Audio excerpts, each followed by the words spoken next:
Welcome all, my dear friends. Let us continue our journey in the world of patents. Okay, so here you can see the key term here written is opposition. Okay, and in the picture we can see there are very two beautiful roses, but yeah, both are not similar. Okay, so as they are having different properties, different features, opposition can happen. Okay, so here the key term I have taken is opposition. Okay, and a great man has said it is opposition which foretells success. Where there is no opposition, there is no success either. That means opposition is not bad. Opposition is also needed sometimes. Some many more examples can be given that for a democracy, opposition is needed. So many things are there we can say. So literally we can cite various examples on opposition. Okay, so here just take a look what happens. That means this flower is opposing this flower. Okay, just a symbolic picture, nothing else. Why I am telling all these things? Because the form number we are going to discuss today is form number 14. Okay, so till now we have discussed about all the relevant sections and rules based on up to form number 13. That means up to form number 13 we have completed all the relevant rules and sections. Okay, so today is the turn for form number 14, and form number 14 talks about opposition. Okay, that's why I have told you so many things. Okay, so this is the literary world, this is the nature we can say, but we will go to our legal world and see and observe and watch how the term opposition has a very significant value there. Okay, so let us continue. Go to form number 14. The title is Notice of Opposition to Amendment or Restoration or Surrender of Patent or Grant of Compulsory License or Revision of Terms thereof or to a correction of clerical errors. So all these things are included here in form 14. It is a lengthy one. The title is a lengthy one. Okay, and the related sections and rules are also we can say the number is more. Sections related are, the related sections are 57, 61, 63, 78 and 87, and the related rules are 81, 85, 87, 98, 101 and 124. Fine. So here let us briefly describe the related sections. Section 57 says amendment of application and specification or any document related thereto before the controller. Section 61 is procedure for disposal of applications for restoration of lapsed patents. Section 63 is surrender of patents, and the title of section 78 is power of controller to correct clerical errors, etc. Section 87 procedure for dealing with applications under section 84 and 85. Okay, and the related rules we will discuss briefly. Rule 81 says amendment of application specification or any document relating thereto. Rule 85 says opposition to restoration under section 61. Rule 87 is surrender of patents. Rule 98 is notice of opposition under section 87 subsection 2. Rule 101 is procedure to be followed in case of application under section 88 subsection 4. Rule 124 is manner and time of opposition to the making of corrections. So you can see as a whole here there are a number of keywords. One keyword is amendment, one is restoration, one is surrender, grant of compulsory license, revision of terms, correction of clerical errors. So many terms are there, and here you can relate these terms here.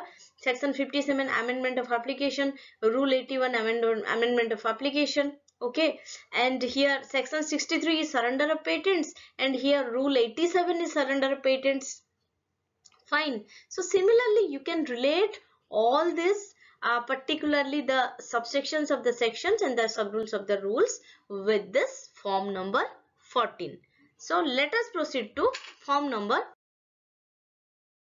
After refreshing our memory from the old slide about form number 14 and its relevant sections and rules, it automatically comes to our mind that if form number 14 talks about opposition, then also that means earlier we have also read about some more forms which were talking about the term opposition. Yes, it automatically comes. So that's why I have prepared a table here for comparison. Okay, so let us see. Form number 7. The title is Notice of Opposition. Form number 7A. The title is Representation for Opposition to Grant of Patent. And form number 14 says Notice of Opposition to Amendment or Restoration or Surrender of Patent or Grant of Compulsory License or Revision of Terms thereof or to a correction of clerical errors. Okay. So when you compare these three forms, I think it will be crystal clear for you to differentiate between the three, and you will not be confused anymore. Okay friends, that's why I have tried to compare all the three forms here for a clear understanding. Fine. Now today we will discuss about section number 63, and section number 63 comes from chapter 12, and chapter 12 has the title Surrender and Revocation of Patents. Fine. And just a second friends, section 63 has the title Surrender of Patents. Okay, very we can say there is a very small title, so it is very much easier to remember this title, and always try to set up in your mind 63 surrender patents, 63 surrender patents, like this. Fine. Okay, let us proceed. Subsections of section 63. Okay, as I always do, I have picked up the key terms or the key phrases for the respective subsections. Fine. So for subsection 1, the key phrase is surrender his patent. For subsection 2, this is controller, or we can say the key phrase is controller shall publish the offer. Okay, and subsection 3 has the key phrase any person interested, and subsection 4 has the key phrase controller is satisfied after hearing the patentee and any opponent. Okay, again I would like to say that I have picked up the key terms or key phrases as per my convenience. Okay, you can choose your own, and always try to remember these key terms so that you can very well recall the gist of the subsections of a section as a whole. Fine. Okay, let us proceed then. Subsection 1 says a patentee may at any time, by giving notice in the prescribed manner to the controller, offer to surrender his patent. Okay, so a patentee, that means he has already obtained the grant. Fine. At any time, by giving notice in the prescribed manner, that means he produces a notice in the prescribed manner to the controller, and the patentee here can offer to surrender his patent. This is a very simple procedure friends. Okay, and for this procedure you can refer to rules 57 starting from 57 and ending at 63, and also rule number 87. So what is rule number 87? Rule number 87 is surrender of patents. Fine. So you can see that section 63 and rule number 87 both has the same title, that is surrender of patents. Okay. So you can very well remember these things. So just remember these two numbers, that means section 63 and rule 87 both have a same title, that is surrender of, both have the same title, that is surrender of patents. Fine. Okay. Now let us proceed. Subsection 2 says, where such an offer is made, the controller shall publish the offer in the prescribed manner and also notify every person other than the patentee whose name appears in the register as having an interest in the patent. Okay. So here the key term here is controller shall publish the offer, and this word, actually the word inside the square brackets, this is marked by, indicated by a single star mark, and this indicates this particular word is substituted by Act 15 of 2005 section 46 for the earlier term was actually advertised, okay, and the recent term is published with effective from 1st January 2005. Just remember this. Fine. So subsection 2 says where such an offer is made, that means as per that we have just discussed in the subsection 1. Okay. Where such an offer is made, the controller shall publish the offer in the prescribed manner and also notify every person whose name appears in the register as having an interest in the patent, but except the patentee. Remember this. This is the most important thing here. Okay, that means the controller shall publish the offer in the prescribed manner and also notify every person but except the patentee. So the note here is, we can say the patentee is not notified. Okay, that's why I have written in a separate note that the patentee is not notified. Okay, and for this, friends, please refer form number 14, that is notice of opposition to amendment or restoration or surrender of patent or grant of compulsory license or revision of terms thereof, or to a correction of clerical errors, that we have already discussed. And yeah, this is done actually. Nothing more to explain. Just remember this, that here the patentee is not notified. Fine. Okay.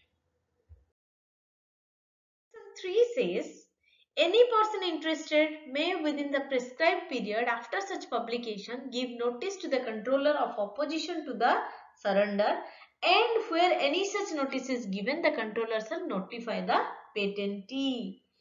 Okay, you can just differentiate one thing, that as per subsection 2 patentee is not notified, but here as per subsection 3 the patentee is notified. Okay, just differentiate these things. Again we'll go to the detail of the subsection. Any person interested, here the person is any person interested. He or she may within the prescribed time period after such publication, okay, give a notice to the controller of notice of what? A notice of opposition to the surrender. That means notice of opposition to the surrender. Fine. As the patentee has offered for surrender and he has requested for surrender before the controller, and here any person interested gives a notice of opposition to the surrender, okay, to the controller. And where any such notice is given, the controller shall notify the patentee. Here, when the controller gets a notice of opposition from any person interested, then here he or she, whoever may be the controller, shall notify the patentee. Fine. I hope it is clear now. For this, please refer rule number 87, sub rule 2, and rule number 87 is surrender of patents. Form 14 is notice of opposition to amendment or restoration or surrender of patent or a grant of compulsory license or revision of terms thereof or to a correction of clerical errors. And here friends, I would like to just give you some details about rule number 87 sub rule 2. As per the rule number 87 sub rule 2, we can say any person interested may within 3 months from the date of publication of the notice give notice of opposition to the controller in form 14 in duplicate. Fine. I hope it is clear now. We will go to subsection 4. Section 4 says, if the controller is satisfied after hearing the patentee and any opponent, if desirous of being heard, that the patent may properly be surrendered, he may accept the offer and by order revoke the patent. Fine. So, the key phrase here is controller is satisfied after hearing the patentee and any opponent. That means the controller is satisfied after he hears from the patentee and the opponent as well. Okay, and that means if they desire, that means if the patentee and the opponent desire to be heard. Fine. If desirous of being heard, that the patent may properly be surrendered, that the patent may properly be surrendered, he may accept the offer. He means the controller. The controller may accept the offer and by order revoke the patent. That means the controller gets the offer for surrender. Okay, and after hearing the patent and the opponent, he gets satisfied and he may then accept the offer and by passing an order revoke the patent. Fine. Now I think it is clear. So in note I have given here, an opponent may be a person to whom license has been given under the patent also. Right. This is a very important statement I can say, and we need to remember this. That means an opponent may be a person. An opponent may be a person to whom license has been given under the patent. Okay. Now refer rule number 87 sub rule 3. Refer rule number 87 sub rule 4 for the same. Okay. So as per rule 87 sub rule 4, if the controller accepts the patentee's offer to surrender the patent, he may direct the patentee to return the patent, and on receipt of such patent, the controller shall by order revoke it and publish the revocation of the patent. Fine. Okay. And we can say that form number 14 that we already know, notice of opposition to amendment or restoration or surrender of patent or grant of compulsory license or revision of terms thereof or to a correction of clerical errors. Okay. So I hope all the subsections of section 63 are very much clear now. Fine. So please go through each slide. Please go through the barrect. Okay. And if you have any questions, yes, also go through that slide where the establishment of relationship has been done and set that picture in your mind so that you can answer any kind of questions. Fine. So please enjoy learning and keep asking questions. Fine. Okay. The reference is Patents Act 1970 as amended by Amendment Act 2005 and the Patents Rules 2003 as amended by Amendment Rules 2021. Okay friends, thank you all for watching my video and listening to me. Okay, so please like, share and subscribe the channel, and please put down your compliments, comments and queries in the comment box. Thank you. God bless you. Stay safe, stay blessed. Jai Hind.